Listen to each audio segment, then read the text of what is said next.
L'émission qui suit a été réalisée par les membres de la communauté avec l'aide de Télé Cogeco.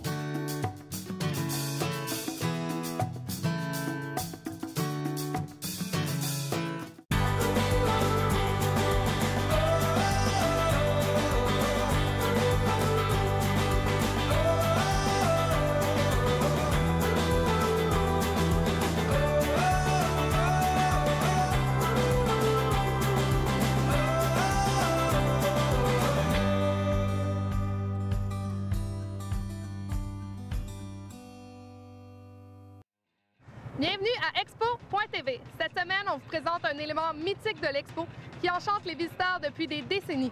Boucan, odeur de gasoline, bruit, bref, un cocktail explosif que seuls les tirs de tracteur peuvent vous faire vivre. Oreilles sensibles, s'abstenir.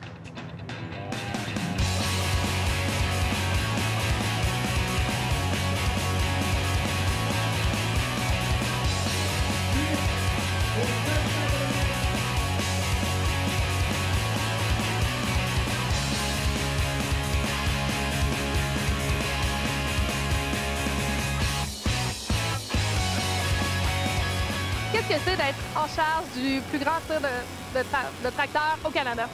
Oh, c'est un gros titre. Oui, effectivement, c'est la plus grosse compétition du genre au Canada. Écoutez, c'est un travail qui s'échelonne sur une année complète, si on veut. Aussitôt que l'édition présente est terminée, on se met déjà au travail pour l'édition 2014.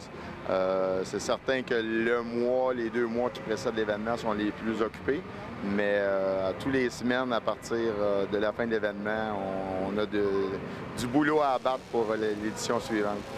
Qu'est-ce que c'est les tirs de tracteur? Les tirs de tracteur, c'est une compétition de tir de charge, c'est-à-dire qu'on a des véhicules munis de 1, 2, 4, 5 moteurs, dépendamment des catégories. Et le but de l'exercice, c'est de tirer la charge le plus loin possible sur la distance la plus loin.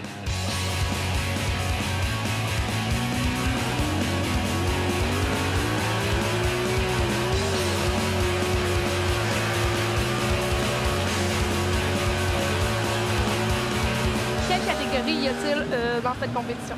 Bon, ici, ce soir, on retrouve 6 catégories différentes en compétition. On a la classe des semis, qu'on a déjà vu précédemment dans le cadre du défi camion. On a 2 catégories de camions pick-up, c'est-à-dire des camions de 2 roues motrices qui tirent des 2 roues arrière seulement. On a des pick-up 4 roues motrices qui tirent des 4 roues.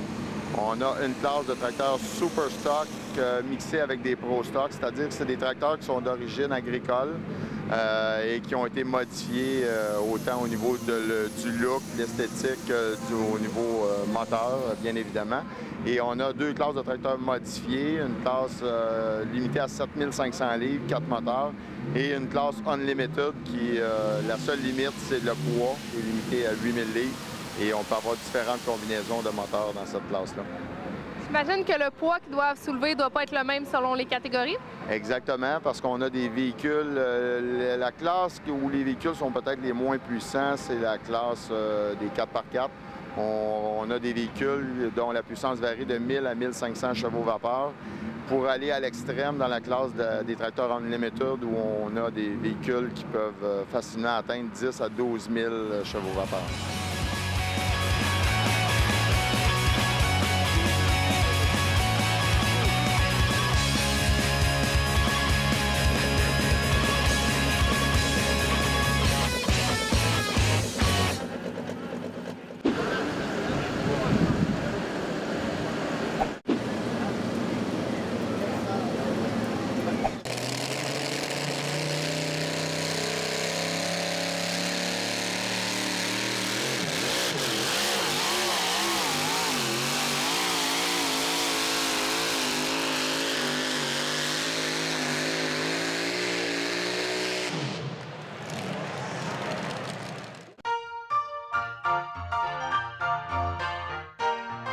Dans les années 80, l'Expo de Saint-Hyacinthe s'est dotée de mesures importantes relatives à l'environnement, inspirées du grand événement qu'est le Grand Prix de Formule 1 de Montréal.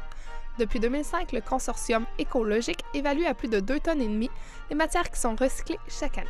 Fondé en 2001, le Consortium écologique est la première entreprise au Québec à avoir implanté une gestion environnementale des matières résiduelles sur les sites d'événements.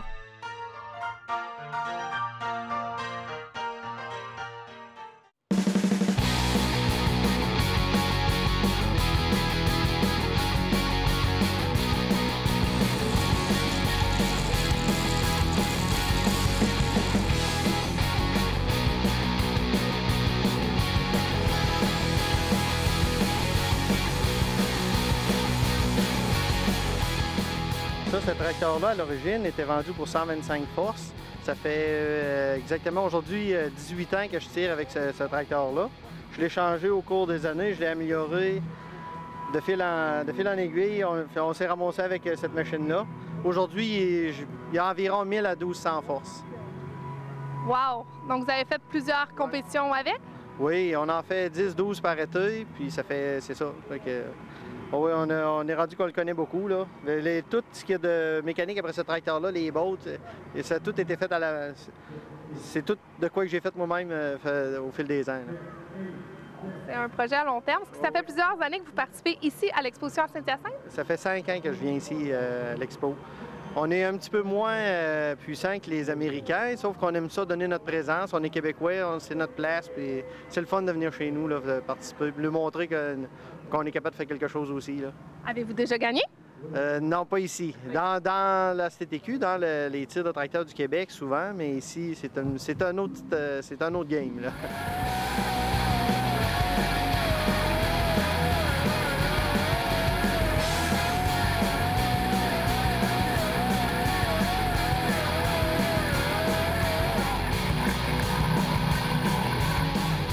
Qu'est-ce que vous aimez des tirs de tracteur?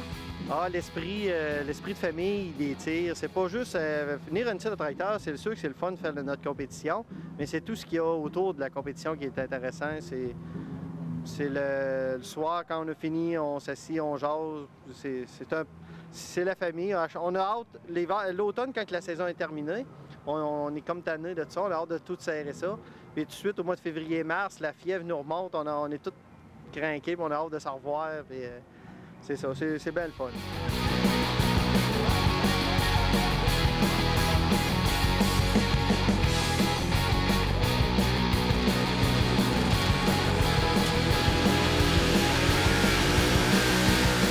It's 1996 Ford with a Minor Brothers motor, 572 cubic inch. We make about 3,000 horsepower. It weighs 6,200 pounds. A lot of work to keep it clean. Yeah, obviously. Since so many times do you do this kind of competitions? I've been pulling this truck since 2000. We're here for 3 nights tonight, and usually we get about 30 to 40 hooks a year. And before that, I used to pull a 4-wheel drive in the early 90s, so we've been doing it for quite a while. Did you win a lot of competitions? We won twice here last year. We ended up 4th last night. We're looking to win here tonight.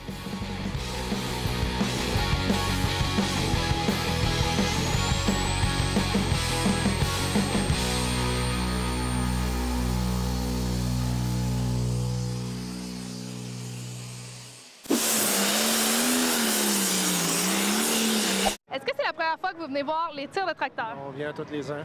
Qu'est-ce que vous aimez là-dedans? Les tirs de tracteur, l'atmosphère, puis c'est vraiment le fun. La fille, elle aime bien ça. Toi aussi, t'aimes ça? Oui. Qu'est-ce que t'aimes le plus là-dedans? J'aime les tracteurs qui font faire beaucoup de bruit. Ouais.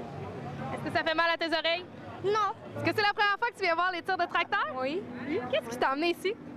C'est mon conjoint. Est-ce que c'est la première fois? Deuxième fois. Qu'est-ce que t'aimes là-dedans? Le son. Le son? Ouais, je suis camionneur, fait que tout ce qui est camion, bruit, course, j'ai toujours aimé ça depuis que je suis tout petit. Fait que c'est pour ça que je perpétue la tradition avec mes enfants, puis ma femme, elle aime ça aussi. Depuis que je travaille là-dedans, je viens voir ça aussitôt que possible. Est-ce que c'est mieux un camion modifié ou un camion réglo? Modifié.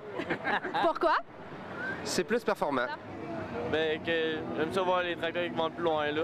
Les autres sont plus forts, là. Donc, t'espères avoir beaucoup de tracteurs modifiés? Ouais.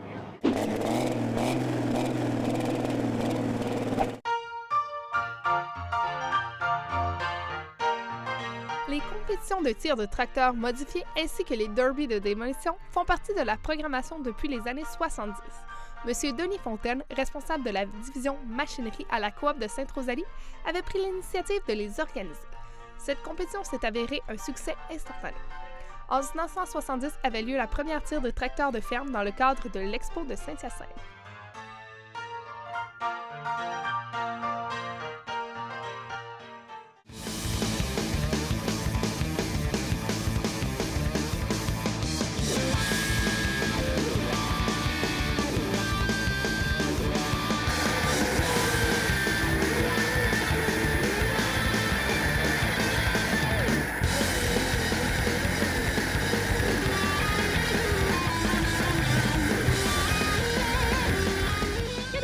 Spécifiques que vous observez côté inspection des véhicules?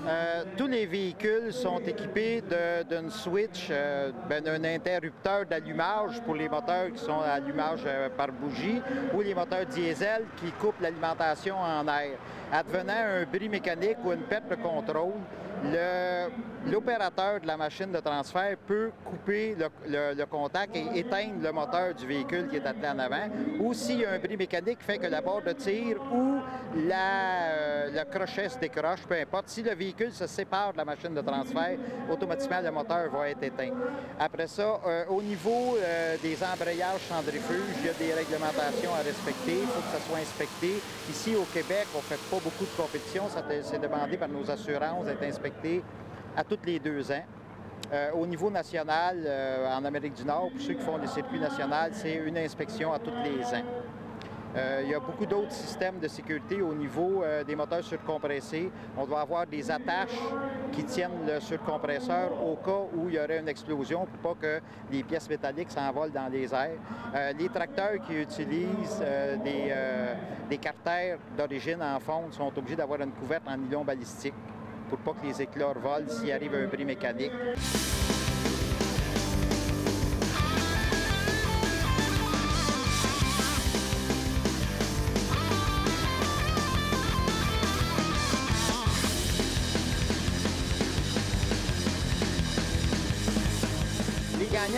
C'est mesuré par la distance qu'il parcourt sur la piste. À l'autre bout de la piste, présentement, j'ai 2 lasers installés qui mesurent au centième de pied la distance. Fait que c'est quand même assez précis, là.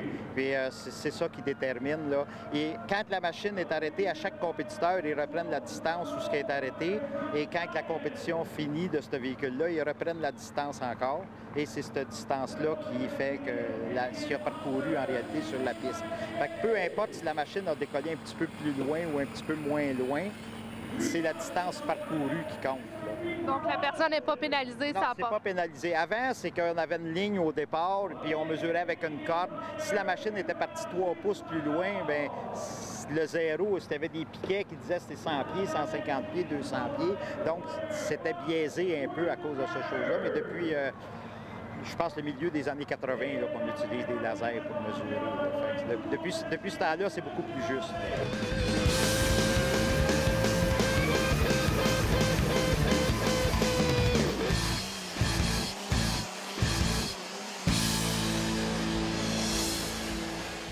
C'est déjà tout pour cette émission remplie d'adrénaline. La semaine prochaine, pour enlever le goût de gasoline, on vous prépare une tournée des saveurs qui vous mettra l'eau à la bouche. C'est un rendez-vous. Bonne semaine!